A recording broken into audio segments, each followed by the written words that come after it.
नमस्कार। Containment area, containment मतलब जहां पॉजिटिव प्रकरण हैं, जहां सावधानी रखने की जरूरत है, उन कंटेनमेंट एरिया में केवल अत्यावश्यक गतिविधियों की अनुमति होगी।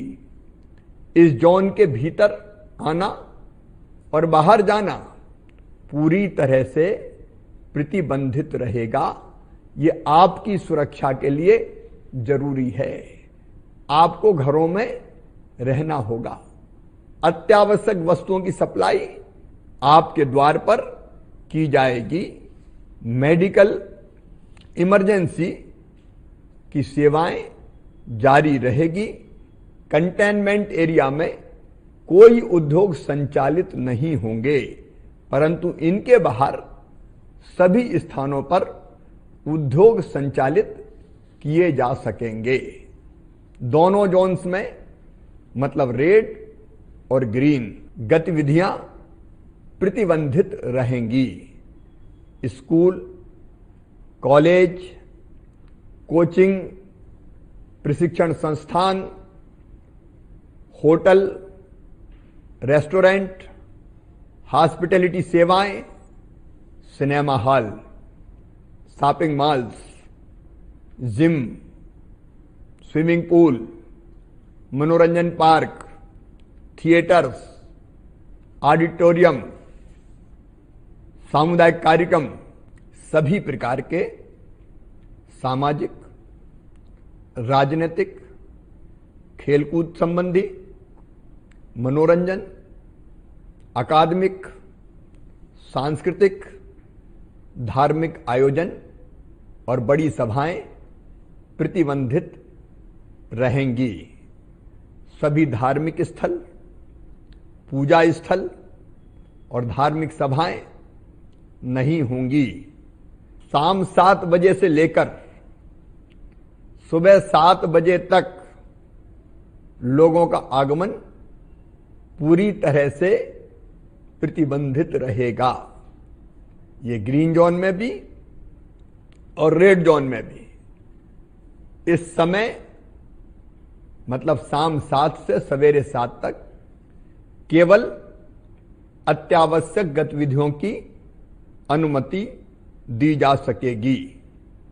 सार्वजनिक परिवहन मतलब बस सेवा अभी 1 सप्ताह तक पूरे प्रदेश में प्रतिबंधित रहेंगी। 1 सप्ताह बाद हम फिर रिव्यू करके अगला फैसला करेंगे। अब रेड जोन में जो इलाके सम्मिलित है उसको आप ध्यान से सुनिए।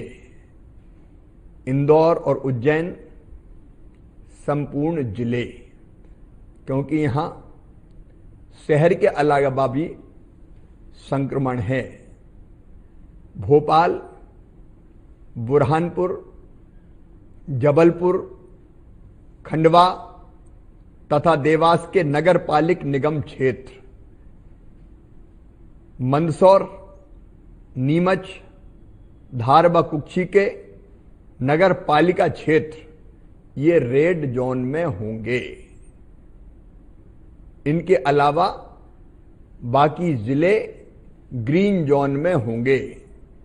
आगामी आदेश तक यहां बाजार बंद रहेंगे। इसके बाद सप्ताह भर बाद समीक्षा करके फिर आगे निर्णय लिया जाएगा। रेड जोन में मोहल्लों की दुकानें, स्टैंड अलोन दुकानें, रहवासी परिसर की दुकानें तथा बाजार में स्थित आवश्यक वस्तुओं की दुकानें खुली रहेंगी। ऑनलाइन शिक्षा, मेडिकल पुलिस आवास, क्वारंटाइन सेंटर, फंसे हुए लोगों को रोकने में उपयोग किए जा रहे hotel, bus depot, railway station, airport में संचालित कैंटीन्स, ऐसे रेस्टोरेंट के किचन जिनका उपयोग भोजन की होम डिलीवरी में हो रहा है, खुले रहेंगे।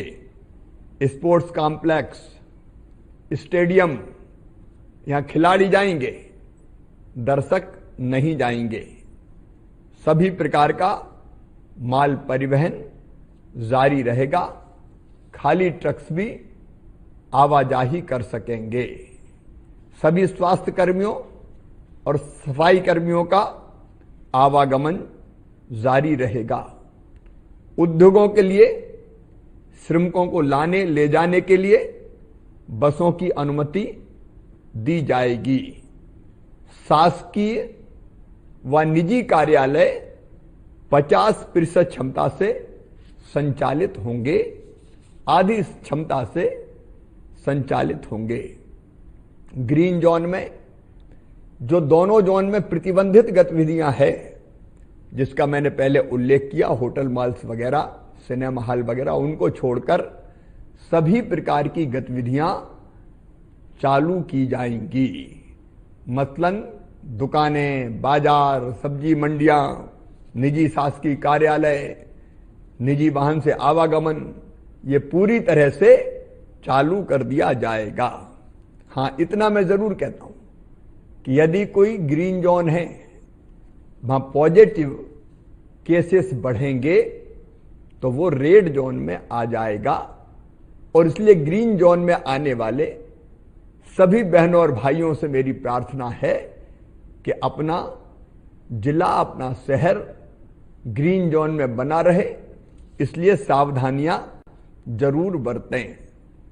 दोनों जोन में हमारे बुजुर्ग जिनकी उम्र 65 साल से ज्यादा हो, बे भाई बहन जिनको कई तरह की गंभीर बीमारियां हैं, गर्भवती बहनें और 10 साल से कम उम्र के बच्चे, उनको घर में रहना ही उनकी जीवन के लिए आवश्यक है। मैं फिर एक बार निवेदन करना चाहता हूं कि ग्रीन जोन में भी जहां आवागमन चालू होगा या बाकी स्थान पर जहां अनुमति है जाने की, सार्वजनिक स्थानों और कार्यस्थल पर फेस कवर, मास्क, चाहे वो रुमाल का हो, चाहे वो आप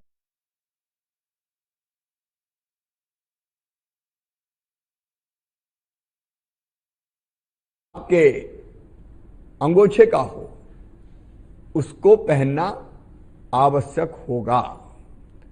सार्वजनिक स्थानों और कार्यस्थल पर अगर किसी ने थूका तो जुर्माना किया जाएगा। सार्वजनिक स्थानों और परिवहन के दौरान फिजिकल डिस्टेंसिंग, मतलब 2 गज की दूरी का पालन करना अनिवार्य होगा। विवाह समारोह नहीं होंगे, लेकिन विवाह में होंगे अधिकतम 50 लोग दोनों पक्ष के शामिल हो सकेंगे। अंतिम संस्कार में अधिकतम 20 लोग शामिल हो सकेंगे। सार्वजनिक स्थानों पर शराब पीना, पान तंबाकू खाना, गुटखा खाना प्रतिबंधित रहेगा। दुकानों पर जहां सारे बाजार खुल जाएंगे ग्रीन जोन में, वहां भी ग्राहकों के बीच 2 गज की दूरी रखनी पड़ेगी और एक समय दुकान पर 5 लोग से ज्यादा उपस्थिति नहीं होगी। सभी कार्यस्थलों के प्रवेश द्वार पर और प्रस्थान द्वार पर थर्मल स्कैनिंग, हैंड वॉश और सैनिटाइजर की व्यवस्था आवश्यक होगी। पूरे कार्यस्थल का नियमित रूप से सैनिटाइजेशन करना होगा।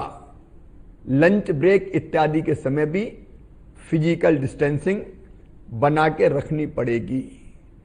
मेरे प्रिय बहनों और भाइयों, प्रधानमंत्री जी ने कहा है कि चुनौती तो है, लेकिन इसको अवसर में बदलना है। इसलिए उन्होंने मंत्र दिया है, आत्मनिर्भर भारत। आत्मनिर्भर भारत के लिए हमें आत्मनिर्भर मध्य प्रदेश बनाना है।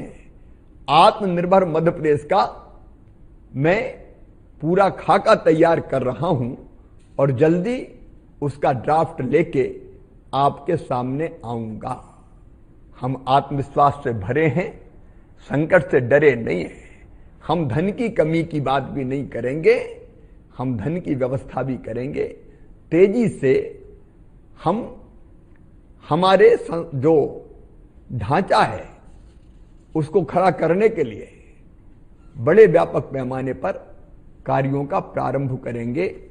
एक नहीं अनेकों योजनाएं दिमाग में हैं जिनको कार्य रूप देंगे।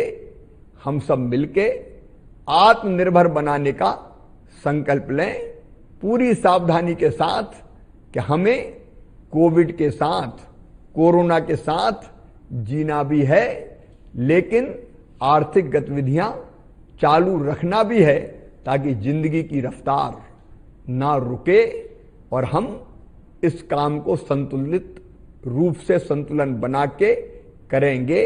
जहां चाह होती है वहां राह को निकलना ही पड़ता है। इस संकट के अवसर को चुनौती में बदल के एक नया मध्य प्रदेश हम खड़ा कर देंगे। कौन कहता है कि आसमान में सुराख नहीं होता, एक पत्थर तो तबीयत से उछालो यारो। बहुत बहुत धन्यवाद।